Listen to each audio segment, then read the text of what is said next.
Good morning, children.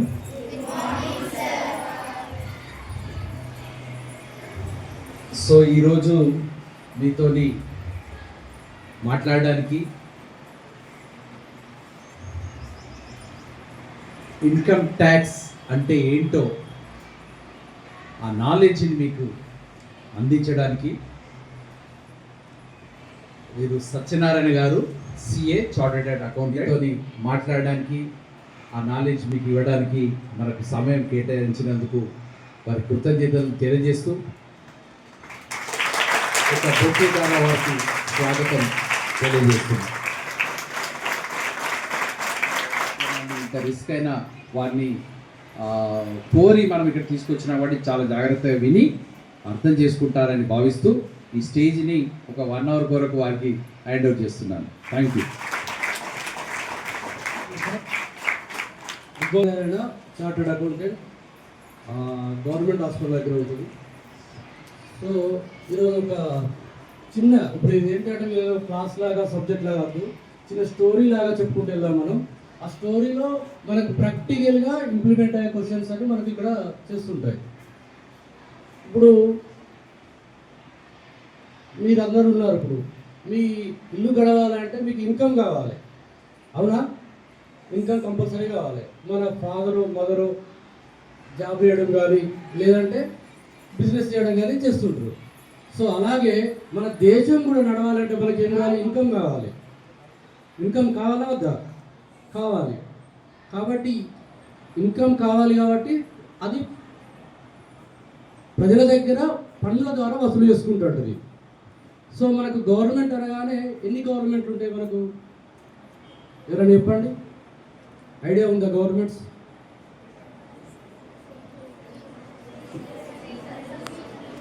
Central government, state government, local authority. Very good. అదే house tax, property tax. దాని తర్వాత మనం ఏం కడతాం? వాటర్ బిల్ కడతాం. ఏమైనా బిల్డింగ్ కన్స్ట్రక్షన్ చేసుకోవాలనుకుంటే పర్మిషన్ ఛార్జెస్ వస్తాయి మనకు, రైట్? ఇది మళ్ళీ స్టేట్ గవర్నమెంట్ నుండి కొంత గ్రాంట్ వస్తుంది, సెంట్రల్ గవర్నమెంట్ నుండి గ్రాంట్ వస్తుంది. ఎగ్జాంపుల్ సెంట్రల్ గవర్నమెంట్ గ్రాంట్ అంటే ఎగ్జాంపుల్ ఏం చెప్తాను, మన కరీంనగర్ను స్మార్ట్ సిటీ కింద సెలెక్ట్ చేశారు. చేసి సెంట్రల్ గవర్నమెంట్ ఒక 100 crores రూపీస్ ఇచ్చేసి డెవలప్మెంట్ చేసుకోమన్నది. సో ఇలా ఫండ్స్ వస్తాయి. సెంట్రల్ గవర్నమెంట్కి ఎక్కడి నుంచి రావాలి మరి చూద్దాం. ఇప్పుడు స్టేట్ గవర్నమెంట్ ఫండ్స్ ఎక్కడి నుంచి వస్తాయి? స్టేట్ గవర్నమెంట్ మెయిన్ ఫండ్స్ రావడానికి మెయిన్ ట్యాక్స్ అంటే జిఎస్టీ. మనకు జిఎస్టీ వచ్చేసరికి మనకు జిఎస్టీలో 2 types ఆఫ్ జిఎస్టీస్ ఉంటాయి. మనకేంటిది? Central government, state government. Okay, జిఎస్టీలో 50% ఒక 100 రూపీస్ జిఎస్టీ కనుక సెంట్రల్ గవర్నమెంట్ కలెక్ట్ చేసిస్తే స్టేట్ ఏవో 50% స్టేట్ గవర్నమెంట్కి వెళ్ళిపోతుంది ఇమీడియట్లీ అకౌంట్లోకి. ఇంకొక 50% సెంట్రల్ గవర్నమెంట్ దగ్గర ఉంటుంది మనకు. 50% దీన్ని ఎస్జిఎస్టీ అంటారు. దీన్ని సిజిఎస్టీ అంటారు. సెంట్రల్ గవర్నమెంట్ కూడా మనకు జిఎస్టీ ద్వారా వస్తుంది. తర్వాత ఇంకేం ఇన్కమ్ వస్తుంది మళ్ళీ సెంట్రల్ గవర్నమెంట్కు, స్టేట్ గవర్నమెంట్కు? ఎక్సైజ్ ద్వారా వస్తుంది. Excise on liquor. అండ్ మళ్ళీ ఇంకేం వస్తుంది? ఏదైనా ల్యాండ్ రిజిస్ట్రేషన్ చేస్తామనుకోండి, మనం ల్యాండ్ కానీ బిల్డింగ్ కానీ రిజిస్ట్రేషన్ చేసుకుంటే రిజిస్ట్రేషన్ ఛార్జెస్ వస్తాయి.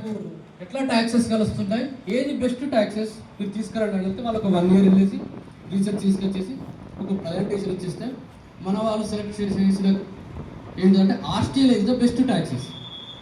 ఆస్ట్రేలియాలో ఒకటే rate of tax per person, this is the biggest tax అని చెప్పారు.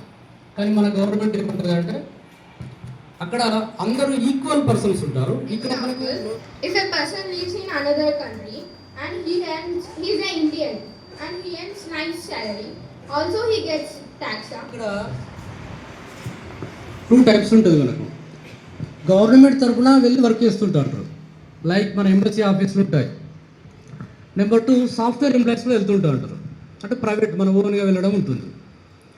ఇక్కడ ఒక చిన్న డెఫినేషన్ ఇస్తారు. ఇన్కమ్ ట్యాక్స్లో ఏమంటారంటే డ్యూరింగ్ ద ఇయర్లో 180 డేస్ ఉన్నాడా లేదా అనేది ఇంపార్టెంట్. 180 డేస్ ఉన్నాడా లేదా అనేది ఇంపార్టెంట్. 180 డేస్ లేకపోతే ఆయన నాన్ రెసిడెంట్స్ కింద కన్సిడర్ చేసిస్తారు, అక్కడే ట్యాక్స్ రిటర్న్ ఫైల్ చేసేసుకుంటాడు, అక్కడే ట్యాక్స్ కట్టిస్తారు. ఫర్ ఎగ్జాంపుల్ ఆయన రెసిడెంట్స్ కింద ఉన్నాడు అనుకో, అక్కడ ఆల్రెడీ ట్యాక్స్ కట్టేశాడు, ఇక్కడ కూడా రిటర్న్ ఫైల్ చేయాలి, ట్యాక్స్ ఎగ్జంప్షన్ వస్తుంది. ఎందుకు వస్తుంది అంటే ఒక్కొక్క కంట్రీ తోటి, మన ఇండియా 200 కంట్రీస్ తోటి double taxation avoidance agreement enter అయింది. అంటే ఒక ఇన్కమ్కి ఒకే కాడ ట్యాక్స్ కట్టాలి. ఎక్కడ కట్టాలి అంటే ఒక్కొక్క అగ్రిమెంట్ డిఫరెంట్, ఒక్కొక్క కంట్రీ తోటి ఒక్కొక్క అగ్రిమెంట్ ఉంటుంది మనకు. సో ఎక్కడైతే ఇన్కమ్ ఎర్న్ చేస్తున్నాడు, బ్రో ఫారిన్లో ఎర్న్ చేస్తున్నాడు, అక్కడ ట్యాక్స్ కట్టేస్తాడు. సాలరీ ఇన్కమ్ అంటే అక్కడ ట్యాక్స్ కట్టేస్తాడు, ఇక్కడ రిటర్న్ ఫైల్ చేసుకోవాలి, అది రిలీఫ్ కింద బెనిఫిట్ వచ్చేస్తుంది. ఇట్లా ఒక్కొక్క కంట్రీకి ఒక్కొక్క అగ్రిమెంట్ ఉంది. అగ్రిమెంట్ వైజ్గా మనం ట్యాక్స్ వస్తుందా రాదా అనేది మనం చెక్ చేస్తూ ఎవ్రీ ఇయర్ మనం ఫైల్ చేస్తూ ఉంటాం.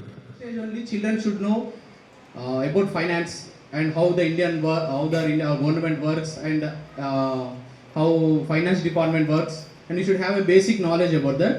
So in that perspective, we invited sir to share a few things about this topic. And thank you, sir, for sharing your valuable feedback. Thank you.